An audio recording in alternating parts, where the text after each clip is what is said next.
We have our first of two comedians in our pre-show. Please welcome to the stage, Zane Thomas.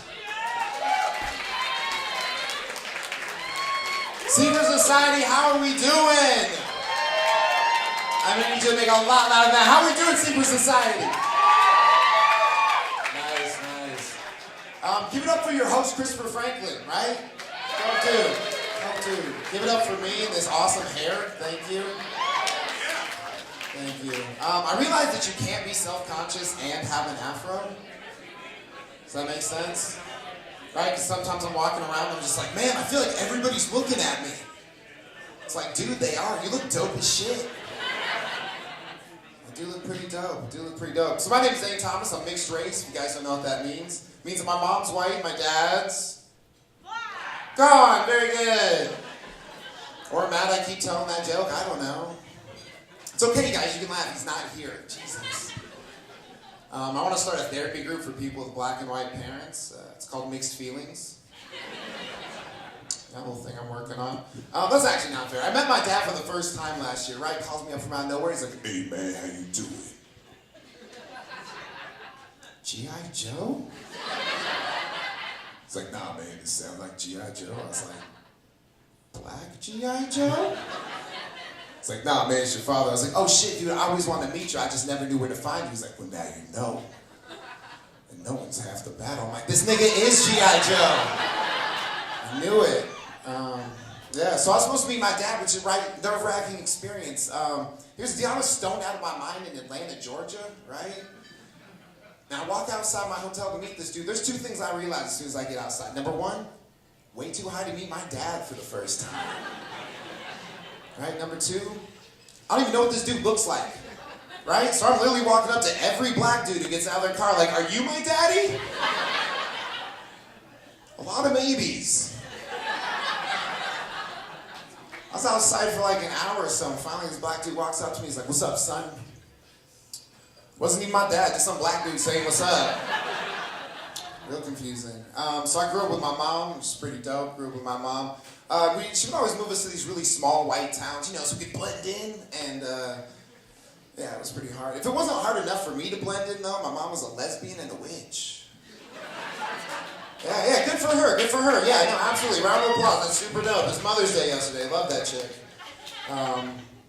But yeah, if you guys can't wrap your head around that, she's basically halfway between Portland and Salem. Somewhere in there. Not making that up. It's weird because I don't know what that makes me, like half black magic or something. You guys seem pretty cool. Can I tell you about the first time I said that's gay in front of my lesbian mom? Do it! Okay, if I have to. Also, no more yelling out.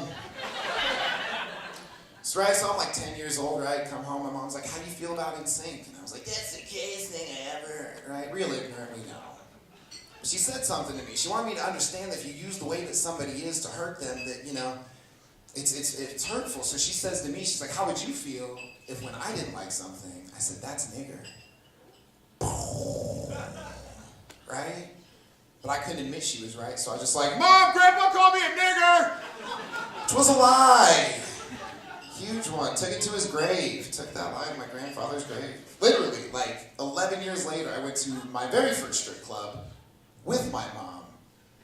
The day of my grandfather's funeral. Right? This was not a good strip club. It was like a strip club in Iowa. Yeah. Like the most popular chick there was this private dancer with a wooden arm. Yeah, I heard she's beating him off with a stick, so good for her. That's the reaction I wanted. You guys are fine. It's not a good joke and it's a pun, so it's all like this. But anyways, I'm sitting there with my mom and she looks over at me and she asked me this question that, like, to this day, I don't know if I could have answered any better. She looks over at me and she's like, you tits man or an ass man? How do you answer your mom? Seriously, how do you answer your mom? Honestly, yes, man. But I didn't know what to say, right? To my mom, a lot of pressure. I was just like, I don't know, I like smiles. She's like, that's the gayest thing I've ever heard. But yeah, I lived with my my mom was pretty dope. I actually called her yesterday, and she's like, how are you and your girlfriend doing? And I was just like, oh, we're doing dope. And she's like, so you're doing well? And I was like, no, we're smoking meth. Yeah, pretty dope. It's a terrible joke, but it's mine. Is that my light right there, or are you guys taking pictures?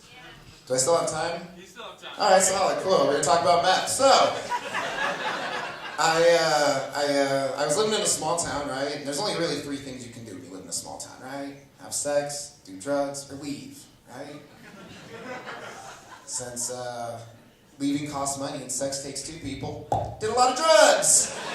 Did a lot of drugs. And listen, guys, I know that doing drugs is a slippery slope, but who doesn't like water slides? Am I downward spiral? All right, cool. You didn't like that one. That's fine. No, what's important is I got clean. I got clean or caught, whatever.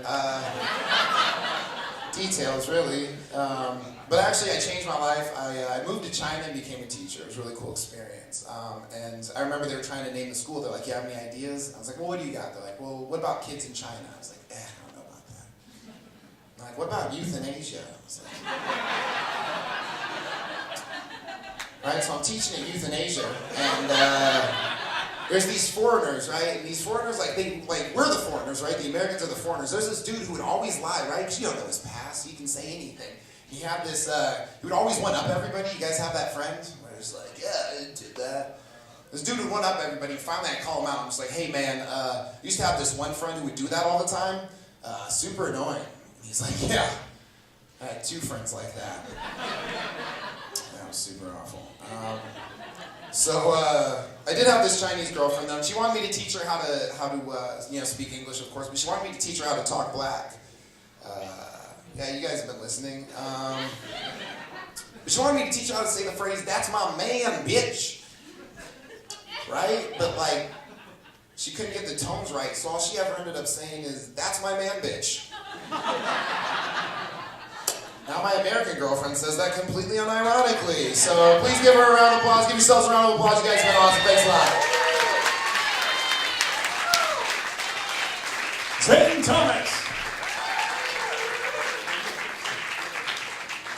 All right, next up, another